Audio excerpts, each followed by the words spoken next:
नमस्कार। बीजेपी नेता नीतीश राणे एक बार फिर से विवादित बयान के चलते सुर्खियों में है, जहां महाराष्ट्र के अहमदनगर में उन्होंने धर्मगुरु रामगिरी महाराज के समर्थन में हुए आंदोलन में शिरकत की। इस दौरान लोगों को संबोधित करते हुए बीजेपी विधायक नीतीश राणे ने विवादित बयान दिया और कहा कि महंत रामगिरी महाराज के बारे में जो कोई भी कुछ बोलेगा तो मस्जिद में घुसकर चुन चुन कर मारेंगे।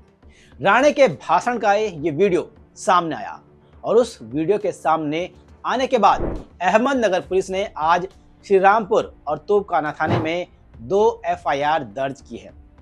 अब सवाल यह है कि आखिर बीजेपी के नेता बार बार हिंदू मुस्लिम की सियासत पर क्यों भरोसा जता रहे हैं, जबकि हाल ही में हुए लोकसभा चुनाव में हिंदू मुस्लिम के मुद्दे पर बीजेपी को उतने वोट नहीं मिल पाए जितने जोर शोर से उसने ये मुद्दा उछाला था। यहां तक कि प्रधानमंत्री नरेंद्र मोदी ने भी हिंदू मुस्लिम करने की पूरी कोशिश की, लेकिन बीजेपी 240 सीटों पर सिमट गई और वही गलती बीजेपी और उसके नेता दोबारा कर रहे हैं, जिसका खामियाजा महाराष्ट्र ही नहीं बाकी राज्यों के विधानसभा चुनाव में भी हो सकता है। कैसे, यह हम आपके आगे बताएंगे, लेकिन आपको पहले बता देते हैं कि आखिर नीतीश राणे ने कैसे खुद को और बीजेपी को मुश्किल में डाल दिया है।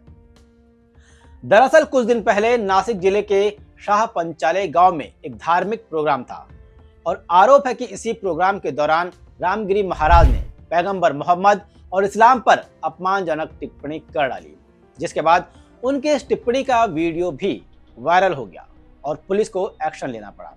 महाराज के खिलाफ महाराष्ट्र में कई जगहों पर केस दर्ज किए गए। वहीं मुस्लिम संगठनों ने देश के अलग अलग हिस्सों में विरोध प्रदर्शन किया और रामगिरी की गिरफ्तारी की मांग की। मामला बढ़ता देख रामगिरी महाराज के समर्थन में भी लोग उमड़े और अहमदनगर में उनके समर्थन में कार्यक्रम रखा गया। इस कार्यक्रम में नीतीश राणे भी आए, जहां उन्होंने कहा, महंत रामगिरी महाराज के बारे में जो कोई भी कुछ बोलेगा तो मस्जिद में घुस घुस कर चुन चुन कर मारेंगे। राणे के भाषण का ये वीडियो सामने आने के बाद अहमदनगर पुलिस ने उन पर 2 एफआईआर दर्ज की। तो इस बयान के चलते नीतीश राणे पर एफआईआर दर्ज हुई और ये पहली बार नहीं है कि जोश में उनके मुंह से कुछ निकल गया हो या फिर राणे ने गलती से बयान दे दिया हो, क्योंकि अपने ऐसे ही बयानों से नीतीश राणे कई बार सुर्खियों में रहे हैं।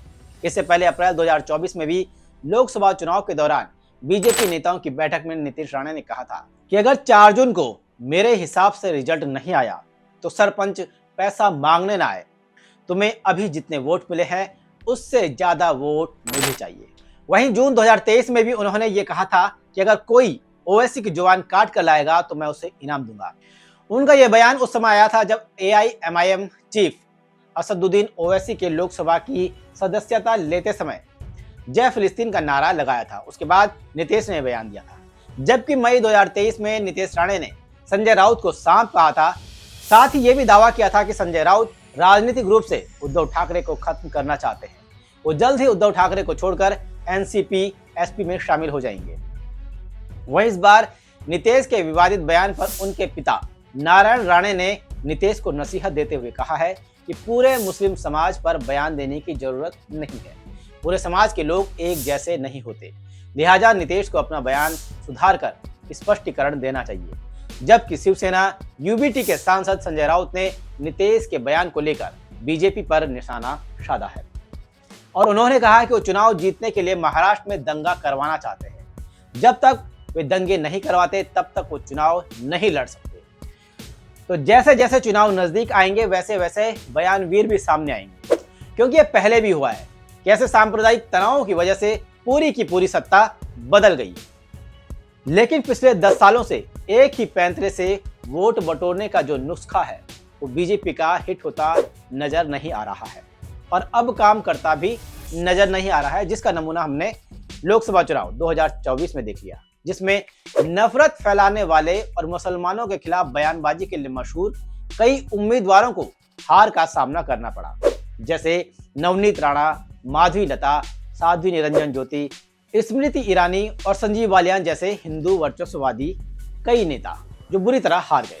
यहां तक कि अयोध्या में जहां राम मंदिर का निर्माण हुआ वहां बीजेपी के लल्लू सिंह समाजवादी पार्टी के अवधेश प्रसाद से हारे।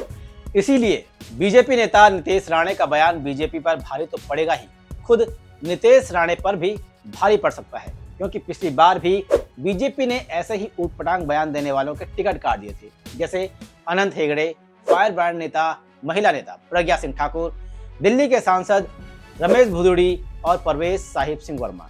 भले ही पहले चरण के चुनाव के बाद खुद पीएम मोदी ने हिंदू मुस्लिम करने में कोई कोर कसर नहीं छोड़ी हो, लेकिन फिर भी वो स्पष्ट बहुमत लाने में नाकाम रही। पहले जब उनकी सरकार थी, उन्होंने कहा था कि देश की संपत्ति पर पहला अधिकार मुसलमानों का है। इसका मतलब ये संपत्ति इकट्ठी करके किसको बांटेंगे?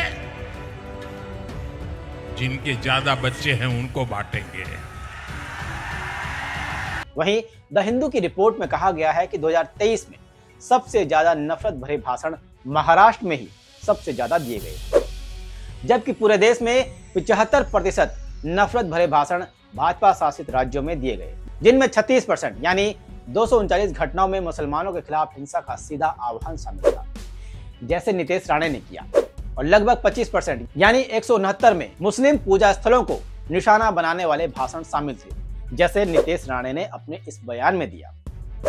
रिपोर्ट के मुताबिक महाराष्ट्र में 118, उत्तर प्रदेश में 104, मध्य प्रदेश में 65, राजस्थान में 64, हरियाणा में 48, उत्तराखंड में 41, कर्नाटक में 40, गुजरात में 31, छत्तीसगढ़ में 21 और बिहार में 18 नफरत भरे भाषण दिए गए। लेकिन इन सब का नतीजा क्या निकला कि बीजेपी 240 पर ही अटक गई। इस बात को बीजेपी भी समझती है और आरएसएस भी, तभी तो बड़े नेताओं की तरफ से ऐसा कोई भी मुद्दा नहीं आ रहा है जैसे पहले चुनाव में आता था, जैसे लव जिहाद, गोरक्षा, केरला स्टोरी तक को मुद्दा बनाया गया। शमशान और कब्रिस्तान तो शुरुआत में ही मुद्दा बन गए थे, उसके अलावा बुर्का भी मुद्दा बना, हिजाब भी मुद्दा बना, 3 तलाक भी मुद्दा बना और इसी तरह के कई मुद्दे बने। लेकिन नीतीश राणे को ये बात समझ नहीं आ रही है। बहरहाल अगर मामले ने ज्यादा तूल पकड़ा तो नीतीश राणे के लिए टिकट के लाले भी पड़ सकते हैं, और वहीं उनकी बयानबाजी अगर जारी रही तो महाराष्ट्र चुनाव में बीजेपी के लिए मुश्किल भी खड़ी हो सकती है। नमस्कार।